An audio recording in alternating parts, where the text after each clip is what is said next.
घुटनों में दर्द होने के कारण सरस्वती जी कुछ ज़्यादा ही जल्दी उठ कमरे से बाहर आ गई थीं।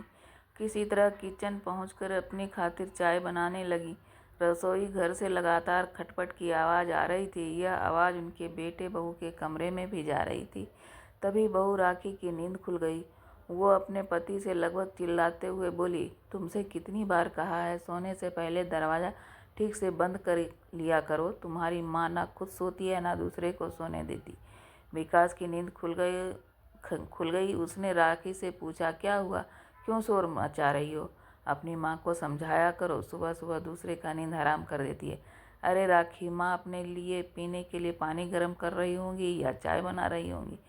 इसीलिए तो तुम्हें कितनी बार कहा है कि सोने से पहले दरवाज़ा अच्छी तरह से बंद कर दिया करो, लेकिन तुम कहाँ मानते हो। सारी नींद खराब कर दी। कोई काम धंधा तो है नहीं। घर का काम करते समय तो उनके घुटनों में दर्द शुरू हो जाता है, लेकिन सुबह सुबह तैयार होकर पार्क में टहलने के नाम पर दर्द गायब हो जाता है। यहाँ हमें नींद ना आए किसी को क्या फ़र्क पड़ता है।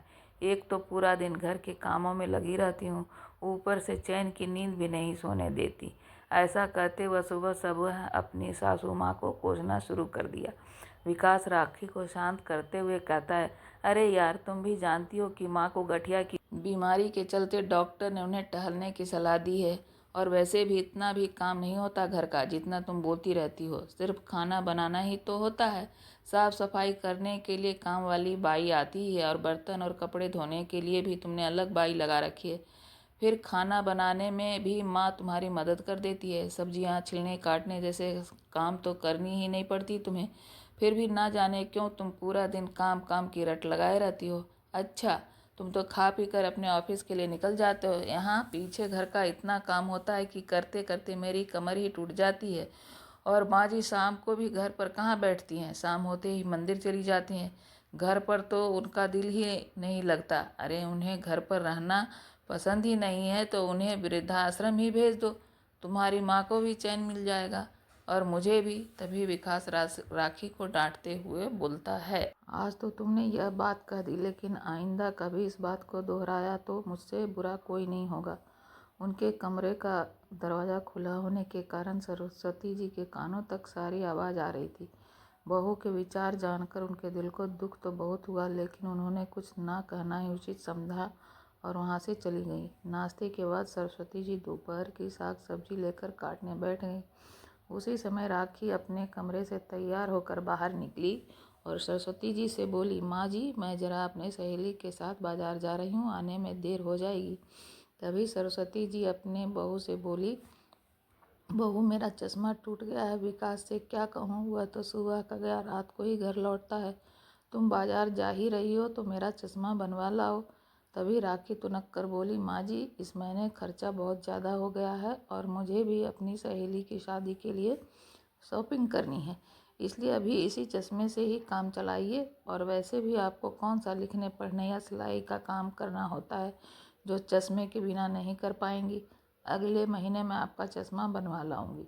सरस्वती जी के पास चुप रहने के सिवाय कोई चारा नहीं था। बहू अपना पर्स उठाकर चलती बनी। चश्मे के बिना सरस्वती जी को सब्जी काटने छिलने में दिक्कत होती थी।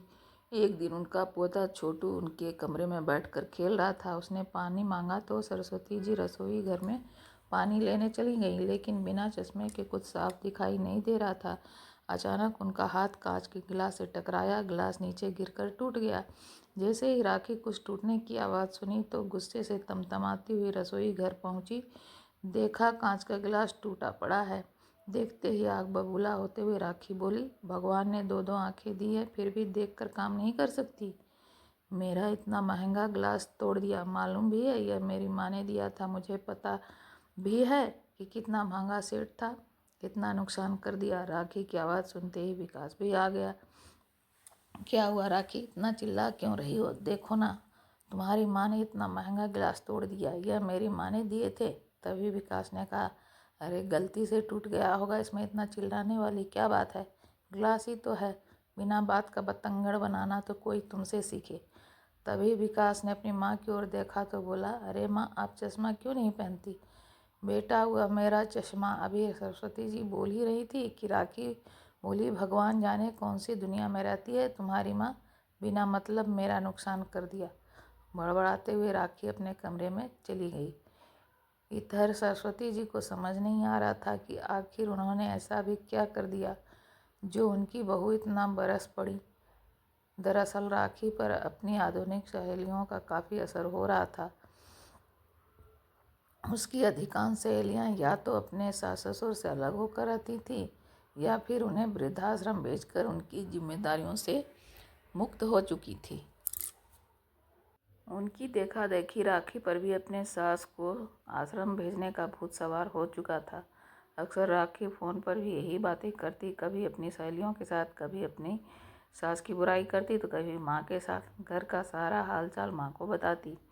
एक दिन जब वो अपने घर की सारी बातें अपनी माँ को बता रही थी तो उसकी कुछ बातें सरस्वती जी के कानों में पड़ी। थोड़ी देर बाद वह राखी के पास आई और बोली, बहू, अपने ससुराल की सारी बातें मायके में बताना अच्छी बात नहीं होती। इतना सुनना था कि राखी एकदम गुस्सा हो गई और चिल्लाते हुए बोली, माँ जी, आपको इतनी भी तमीज़ नहीं है कि छुपकर किसी की बातें नहीं सुना करते। अपनी बहू की जासूसी करते हुए आपको बिल्कुल शर्म नहीं आई। राखी के इस तरह के व्यवहार से सरस्वती जी एकदम सन्ने रह गईं, लेकिन कहती भी तो किससे, और बेटे विकास को वो परेशान करना नहीं चाहती थी, इसलिए चुपचाप अपमान का घूंट पीकर रह गई। लेकिन राखी कहाँ चुप रहने वाली थी। रात को खाना खाने के बाद जैसे ही विकास कमरे में आया, उसने फिर से वही जिद पकड़ ली। तुम्हारी माँ के रहते हुए तो मेरा जीवन हराम हो चुका है। प्राइवेसी नाम की कोई चीज़ है ही नहीं। किसी से फ़ोन पर बात तक नहीं कर सकती। मेरी छोटी छोटी बातों पर उपदेश सुनाने चली आती है। तुमसे कितनी बार कहा है कि इनको वृद्धाश्रम भेज दो, लेकिन तुम हो कि सुनते ही नहीं। अरे वृद्धाश्रम तो ऐसे ही बूढ़े लोगों के लिए बना है, और फिर तुम्हारी माँ को भी अपनी उम्र के लोग मिल जाएंगे तो उनका दिल भी लगा रहेगा। तभी विकास बोला, राखी, बड़े बुजुर्ग अगर कुछ समझाते हैं तो हमारे भले के लिए ही समझाते हैं, लेकिन यह सब बातें तुम्हारे दिमाग से बाहर है। पर मेरी एक बात कान खोलकर सुन लो कि मैं अपनी माँ को कभी वृद्धाश्रम नहीं भेजूंगा। मुझे पता है मेरी माँ ने मेरे लिए कितने त्याग किए हैं, मुझे किन कठिनाइयों से पाला है, और आज जब उन्हें मेरी ज़रूरत है तो मैं उनका ख्याल भी ना रख सकूं, तो लानत है ऐसे मेरे बेटे होने पर। मेरी माँ ने अकेले मुझे पाल पोस कर बड़ा किया है। खुद भूखे रहकर माँ ने मुझे भरपेट खिलाया है। मैं केवल 9 साल का था जब पिताजी की मृत्यु हो गई थी और माँ मुझे अकेला छोड़कर कहीं नौकरी भी नहीं कर सकती थी। इसलिए उन्होंने लोगों के कपड़े सिलने शुरू किए और शाम को जो बहुत समय बचता था, उस समय मुझे पढ़ाने के साथ साथ स्कूल के छोटे छोटे बच्चों को भी ट्यूशन देती थी। दिन रात मेहनत करते हुए माँ ने मुझे इस मुकाम तक पहुँचाया कि मैं आज इज्जत भरी ज़िंदगी जी रहा हूँ। माँ के पास इतने पैसे नहीं होते थे, लेकिन फिर भी मेरी हर एक ज़रूरत को पूरा करती थी। बोलते बोलते विकास की आंखों में आंसू आ गए और बोला, मैं सारी दुनिया को छोड़ सकता हूँ, लेकिन अपनी माँ को कभी नहीं छोड़ सकता। बातें सुनकर राखी भी उस समय चुप हो गई और उसके बाद कुछ दिनों तक घर में शांति रही। लेकिन जैसे जैसे समय बीतने लगा, राखी का वही रवैया फिर से शुरू हो गया, जिस कारण विकास परेशान रहने लगा। आखिर वो राखी को कैसे समझाए। एक दिन राखी ने अपने घर पर अपनी सहेलियों को बुलाया और अपनी सासू माँ से कहा, माँ जी, आज मेरी कुछ सहेलियाँ घर पर आ रही हैं। आप स्नैक्स बहुत अच्छा बनाती हैं, तो आज आपको ही उनके लिए चाय नाश्ता बनाना है। सरस्वती जी के घुटनों में दर्द था, लेकिन फिर भी बहू की बात मानकर दोपहर से ही तैयारियों में जुट गई। सरस्वती जी खाना बहुत ही स्वादिष्ट बनाती थी। आस पड़ोस के लोग भी उनके हाथ से बने खाने की तारीफ किया करते थे। राखी की सहेलियों के आने से पहले सरस्वती जी लगभग सारे स्नैक्स बना चुकी थी। तभी राखी अंदर आई और पूछने लगी, माँ जी, और कितना समय लगेगा? मेरी सहेलियाँ तो आती ही होंगी। तभी सरस्वती जी बोली, सारे आइटम बन चुके हैं, बस जब तुम्हारी सहेलियाँ आ जाएंगी तो मैं चाय बना दूंगी। उसी समय दरवाजे की बेल बजी तो राखी ने कहा, माँ जी, आप चाय बनाने के लिए रख दीजिए, और जल्दीबाजी में चाय पत्ती के साथ चीनी की बजाय नमक का डब्बा उठाकर अपनी सासू माँ को पकड़ा दिया और बोली, अब आप जल्दी से काम निपटा लीजिए। और ऐसा कहकर घर का दरवाज़ा खोलने चली गई। नज़र कमज़ोर होने और चश्मा न होने के कारण सरस्वती जी को भी नमक और चीनी में फ़र्क समझ नहीं आया और उन्होंने चाय में नमक डाल दिया। तभी राखी अपनी सहेलियों को लेकर अंदर आई और उनके साथ बातें करने लगी। थोड़ी देर बातचीत करने के बाद राखी सबके लिए रसोई घर में से तरह तरह के स्नैक्स ले आई। ऐसा दिखा रही थी मानो सारे उसने ही बनाए हों। सब लोग बड़े मज़े से स्नैक्स खाने लगे और हंसी मजाक और बातचीत का सिलसिला चल पड़ा।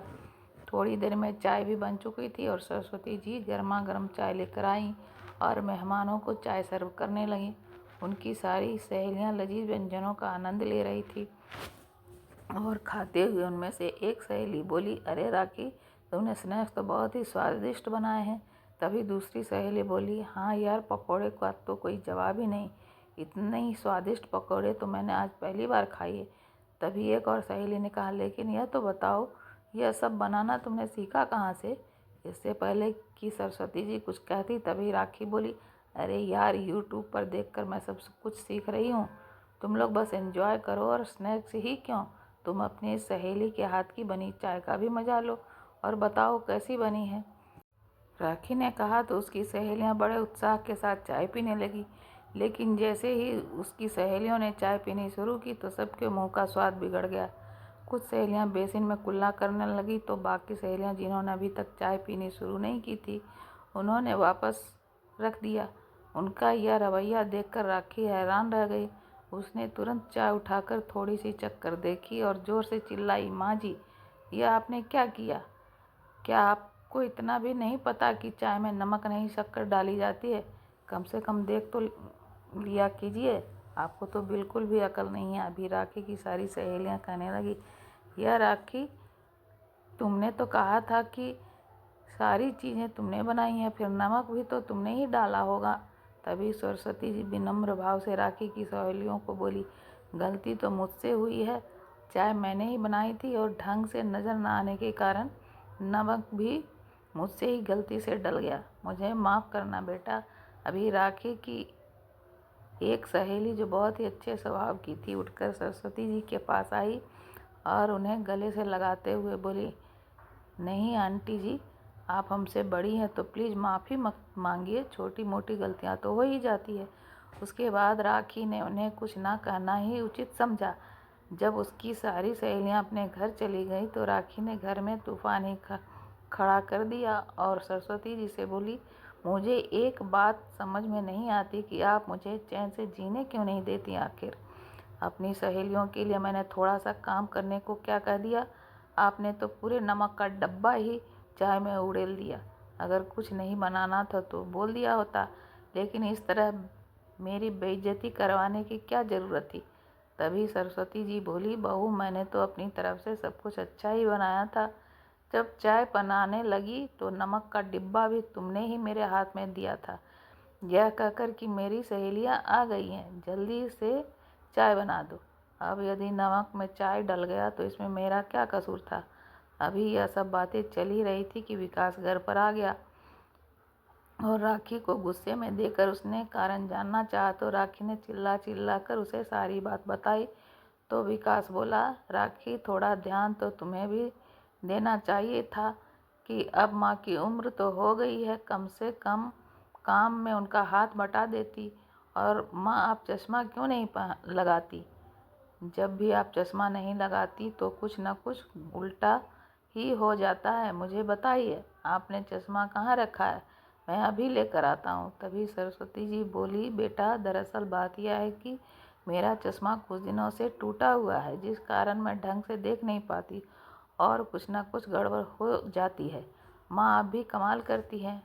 आपका चश्मा टूट गया था तो आपने मुझे बताया क्यों नहीं? फिर सरस्वती जी ने कहा, मैंने तो बहू को कहा था, लेकिन उसने यह कहकर बात टाल दी कि इस बार खर्चा बहुत हो गया तो पैसे नहीं बचे। अगले महीने वह मेरा चश्मा बनवा देगी। यह बात सुनकर विकास ने राखी की ओर प्रश्नवाचक निगाहों से देखा तो राखी अपना बचाव करते हुए बोली, हाँ तो क्या हुआ? इंसान हूँ, भूल गई माँ जी का चश्मा बनवाना। फिर विकास ने कहा, राखी, जैसे तुम इंसान होकर गलती कर सकती हो, वैसे मेरी माँ भी इंसान है। छोटी सी गलती पर तुम उन पर ऐसे चिल्लाने लगती हो जैसे उन्होंने कोई बहुत बड़ा गुनाह कर दिया हो। तुम्हारे रोज़ रोज़ के इस व्यवहार से तो मैं परेशान हूँ। इतनी बात सुनकर राखी को गुस्सा सातवें आसमान तक पहुँच गया और ज़ोर से चिल्लाते हुए बोली, तुम्हें तो सिर्फ अपनी माँ ही नज़र आती है। तुम्हारी ज़िंदगी में मेरे होने या ना होने से कोई फ़र्क नहीं पड़ता तुम्हें। अगर ऐसी ही बात है तो ठीक है, मैं मायके ही चली जाती हूँ। आज के बाद मुझे तुमसे और तुम्हारे घर से कोई लेना देना नहीं है। ऐसा कहते हुए अपने कमरे में गई और बैग निकालकर अपने और अपने बेटे के कपड़े पैक करने लगी। और सरस्वती जी उनके पास आई और हाथ जोड़कर विनती करने लगी, बहू, मेरे कारण तुम दोनों अपनी गृहस्थी क्यों खराब करते हो? यदि तुम्हें मेरी उपस्थिति पसंद नहीं है तो मैं चली ही जाती हूँ। विकास बोला, नहीं माँ, आपको हाथ जोड़ने की कोई ज़रूरत नहीं है। आप इस घर से कहीं नहीं जाएंगी। राखी को आपके साथ रहना पसंद नहीं है तो वो यहाँ से जा सकती है, लेकिन मैं आपका साथ कभी नहीं छोड़ूंगा। और इस रोज़ रोज़ के झगड़े से तो मैं भी परेशान आ चुका हूँ। राखी ने अपना सामान पैक किया और जैसे ही जाने लगी तो ज़ोर से बोली, अगर तुम चाहते हो कि हमारी गृहस्थी फिर से बसे तो अपनी माँ को वृद्धाश्रम में छोड़ देना। मैं वापस आ जाऊंगी, नहीं तो मैं यहाँ कभी लौटकर नहीं आऊंगी। ऐसा कहकर चल दी थी। सरस्वती जी बहुत ज़्यादा चिंता में पड़ गई। फिर विकास के पास आकर बोली, बेटा, तुम कोई ऐसा काम करो जिससे समस्या का हल मिल जाए। मेरे कारण तुम्हारी गृहस्थी खराब हो यह मैं बिल्कुल नहीं चाहती, इसलिए मैं कल ही वृद्धाश्रम चली जाऊंगी। फिर तुम बहू को वापस घर ले आना। विकास बोला, नहीं माँ, गृहस्थी किसी एक इंसान के भरोसे नहीं चलती, इसमें दोनों लोगों का बराबर का योगदान होता है। तुम्हारी बहू किसी भी तरह का योगदान देना ही नहीं चाहती, अब उसे उसकी भाषा में ही समझाना पड़ेगा। ऐसा सोचते हुए उसने कहीं फ़ोन लगाया। जब ससुराल से झगड़ा करके राखी अपने मायके आ गई तो उसके माता पिता को उसकी चिंता सताने लगी, परंतु किसी ने उसे कुछ नहीं कहा। उसकी भाभी ने भी उसकी खूब खातिरदारी की, मगर तीसरे दिन जब राखी अपने माता पिता के साथ बैठी हुई थी तो उसकी भाभी ने खाना लगाया। खाने की प्लेट देखते ही राखी के पिता उसकी भाभी से बोले, बहू, सब्जी में तेल बहुत ही ज़्यादा है। तुम्हें तो मालूम है कि मैं ब्लड प्रेशर का मरीज हूँ, इसलिए तेल थोड़ा कम डाला करो। तभी उसकी भाभी गुस्से से बोली कि पिताजी, यह तो आपका रोज़ का काम है। कभी आपको सब्जी में तेल ज़्यादा लगता है तो कभी चाय में चीनी, और कुछ नहीं तो सूखी रोटी का रोना रोने लगते हैं। मैं तो परेशान हो गई हूँ इस रोज़ की किचकिच से। बिना रुके सारा दिन काम में लगी रहती हूँ, ऊपर से आप लोगों की यह नाज नखरे। और फिर राखी की ओर देखते हुए उसकी भाभी बोली, आए दिन घर में कोई न कोई मेहमान आ जाता है तो उसकी खातिरदारी करो। ना तो मुझे यहाँ प्राइवेसी मिल पाती है और ना ही मैं अपने हिसाब से जी पाती हूँ। अब मुझसे नहीं होती आप सब लोगों की खातिरदारी। मेरी अपनी भी ज़िंदगी है, मैं भी आराम से जीना चाहती हूँ। थक गई हूँ सारा दिन आप सबकी नौकरी करते करते, अब मुझे आप लोगों से अलग रहना है। राखी अपनी भाभी की ऐसी बात सुनकर हैरान रह गई। फिर बोली, भाभी, जरा सी तो बात है, आप इतना गुस्सा क्यों हो रही हो? तभी उसकी भाभी बोली, दीदी, आप बीच में ना बोलो तो ही अच्छा रहेगा। यह हमारे परिवार का मामला है, आप अपना घर देखिए। आप इस घर के मेहमान हैं तो मेहमान ही बनकर रहिए। फिर राखी गुस्से से बोली, आपकी हिम्मत कैसे हुई मुझे मेहमान कहने की? इस घर की बेटी हूँ मैं, मेरा भी इस घर पर पूरा हक है। तभी उसकी भाभी कड़क आवाज़ में बोली, जी नहीं दीदी, यह गलतफहमी मत पालिए। आपका घर तो वह है जिसे आप छोड़कर यहाँ आकर बैठ गई हैं। अपनी भाभी को ऐसे बोलते देख दंग रह गई थी राखी। उसे अपनी भाभी का यह व्यवहार बहुत अपमानजनक लगा। थोड़ा संयम रखकर राखी बोली, भाभी, लेकिन पापा ने ऐसा भी क्या कह दिया था जो आप इतना चिढ़ गई और अब अलग रहने की बात कर रहे हैं? मुझे तो हैरानी हो रही है, आप तो कभी ऐसी नहीं थी। आप तो हमेशा हंसते हुए सारे घर का काम करती थी और माँ बाबूजी दोनों को खूब इज्जत देती थी, लेकिन अब ऐसा क्या हो गया कि आप पिता समान अपने ससुर के साथ इतना बुरा व्यवहार कर रही हैं? तभी राखी की भाभी बोली, क्यों, इसमें हैरानी वाली बात क्या है? आजकल तो कोई लड़की अपने सास ससुर के साथ रहना ही नहीं चाहती। सभी लड़कियां अपने सास ससुर की जिम्मेदारियों से मुक्ति पाना चाहती हैं। अपना अलग परिवार बसाना चाहती है। उन्हें अपना पति तो पसंद है, लेकिन उसके माता पिता जिन्होंने उसे पैदा किया उनकी सेवा करना नहीं चाहती। ज़्यादा दूर जाना नहीं है, आप अपने ससुराल में ही देख लीजिए। आपकी सास दिन भर आपके साथ घर के कामों में आपका हाथ बटाती है, लेकिन फिर भी अपने साथ उनकी उपस्थिति आपको अपने घर में इतनी खटकती है कि अपनी सास को वृद्धाश्रम भेजने की जिद करती आप मायके आकर बैठ गई। जब आप खुद अपनी सासू माँ से मुक्ति पाना चाहती हैं, तो फिर आप यह उम्मीद मुझसे कैसे कर सकती हैं? अपनी भाभी की यह बातें सुन राखी स्तब्ध रह गई और अपनी माँ की ओर देखने लगी। तभी उसकी माँ ने एक जोरदार तमाचा उसके गाल पर जड़ दिया। अपनी माँ का व्यवहार देख हैरान रह गई राखी और बोली, माँ, आप लोगों के साथ भाभी इतना बुरा व्यवहार कर रही है, थप्पड़ आप मुझे लगा रहे हैं? तभी उसकी माँ गुस्से से बोली, बेशर्म लड़की, जब तुम अपनी सास पर चिल्लाती हो, उन्हें इतनी बातें सुनाती हो, यहाँ तक कि उनसे अलग रहने की जिद में वृद्धाश्रम भेजने पर अड़ी हो, तब तुम्हारी यह विचार कहाँ जाते हैं? जिस इंसान के पैसों से तुम ऐश करती हो, उसी को जन्म देने वाली माँ को प्रताड़ित करती हो, उनकी बेइज्जती करती हो, तब तुम्हें इन सब बातों का एहसास नहीं होता कि सास माँ के समान होती है? तब तुम अपने आप को बिल्कुल सही समझती हो। लेकिन जब वही व्यवहार तुम्हारी भाभी ने हमारे साथ किया तो तुम्हें अपनी भाभी गलत लगती है। अपने माँ बाप के साथ ऐसा व्यवहार होते देखकर विकास कितना दुखी होता होगा। इतनी बात सुनते ही राखी की नज़र झुक गई। बेटी, मैंने तुम्हें कितना समझाया था कि अपने ससुराल की बातें ससुराल तक ही सीमित रखा करो। अपने मायके में कोई बात बताने की ज़रूरत नहीं है। हमारी परवरिश तो ऐसी नहीं थी। मैंने कभी तुझे कोई गलत सलाह नहीं दी, लेकिन आज तूने जो हरकत की है उसके कारण हम पर भी सवाल उठेंगे। तेरे ससुराल वाले तो यही सोचेंगे कि तेरी माँ ने ही तुझे अपनी सास को वृद्धाश्रम भेजने की सलाह दी है। तूने अपनी भाभी को इस तरह हम लोगों से बात करते हुए कभी देखा है? अरे वह तो कभी ऊंची आवाज़ में बात तक नहीं करती, लेकिन तुम्हारी देखा देखी तुम्हारी भाभी पर भी गलत प्रभाव पड़ रहा है। अपनी माँ की बातें सुनकर राखी को एहसास हुआ कि जो कुछ भी वह अपनी सास के साथ कर रही है, उसके कारण ही उसके माँ पिताजी भी वही सब झेल रहे हैं। आखिर एक इंसान जो भी करता है वही उसके सामने आता है, यही कुदरत का नियम है। बहुत देर वह सोच विचार में बैठी रही। रात हो चुकी थी, लेकिन उसे नींद नहीं आ रही थी। अगले दिन सुबह होते ही बैग में अपना सामान पैक कर लिया और अपने ससुराल वापस लौट आई। जैसे ही राखी अपने ससुराल वापस पहुंची तो सरस्वती जी उसे अपने सामने देखकर हैरान रह गई। इससे पहले कि वह कुछ बोल पाती, राखी उनके पैरों में गिर गई और बोली, माँ जी, मुझे माफ़ कर दीजिए।